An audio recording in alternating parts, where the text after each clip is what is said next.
नागपुरात सुरू झालेल्या ॲग्रोव्हिजन कृषी प्रदर्शनात विविध आधुनिक कृषी तंत्रज्ञानासोबतच इफ्कोनंही आपला आकर्षक आणि माहितीपूर्ण स्टॉल लावला आहे। कृषी क्षेत्रातील नवनवीन संकल्पना आणि वैज्ञानिक पद्धती शेतकऱ्यांना समजून सांगण्याच्या उद्देशानं इफ्कोनं या प्रदर्शनात मोठ्या उत्साहानं सहभाग नोंदवला आहे।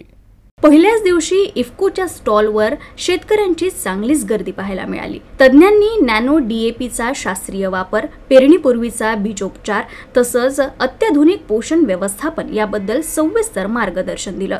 नॅनो तंत्रज्ञानावर आधारित हे खत बियाण्याची उगवण वाढवतं, पाण्याचे शोषण सुधारतं आणि पिकांची रोगप्रतिकारक क्षमता बळकट करतं। याविषयी प्रत्यक्ष डेमोच्या माध्यमातून शेतकऱ्यांना माहिती पुरवण्यात आली। शाश्वत शेतीसाठी नॅनो डीएपी कसा महत्त्वाचा ठरू शकतो, खर्चात बचत करतानाच उत्पादनात वाढ कशी मिळते याबाबतही तज्ञांनी स्पष्ट मार्गदर्शन केलं। विविध पिकांवर नॅनो डीएपीच्या प्रमाण, मिश्रण तंत्र आणि रोपे कंद टिपऱ्यांवरील उपचाराबाबत खास सत्र आयोजित करण्यात आलं होतं। ॲग्रोव्हिजन दरम्यान आमच्या स्टॉलला नक्की भेट द्या, मार्गदर्शन घ्या आणि आपल्या पिकांसाठी योग्य पोषण व्यवस्थापनाची माहिती जाणून घ्या, असं आवाहन इफ्कोच्या प्रतिनिधींनी शेतकरी बांधवांना केलंय।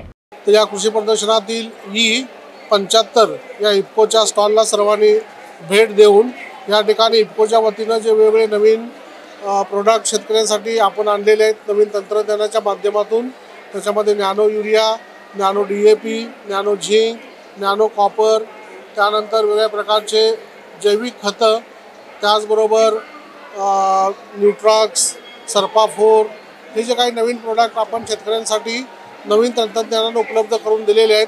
त्याच्याशिवाय ड्रोनच्या सहाय्याने ही जी काही खतं आपण आपल्या शेतामध्ये फवारणी करणार आहोत त्याच्याबद्दल संपूर्ण माहिती घेण्यासाठी आपण या ॲग्रोव्हिजनमधील नागपूरमधील या E75 इफ्कोच्या स्टॉलला सर्वांनी भेट देऊन या नवीन तंत्रज्ञानाबद्दल माहिती घ्यावी अशी मी सर्वांना आवाहन करतो। 2 वर्ष झाले वापर करत आहेत, नॅनो डीएपीचा वापर करत आहे आणि युरियाचा पण वापर करीत आहे। त्यांना आम्हाला फायदा भरपूर सारा मिळत आहे। आम्ही नॅनो युरियाची 1 एकरवर ऊसावरती फवारणी नॅनो यांनी केली आहे, ड्रोननी केलेली आहे। त्यात आम्हाला फायदा भरपूर मिळालेला आहे।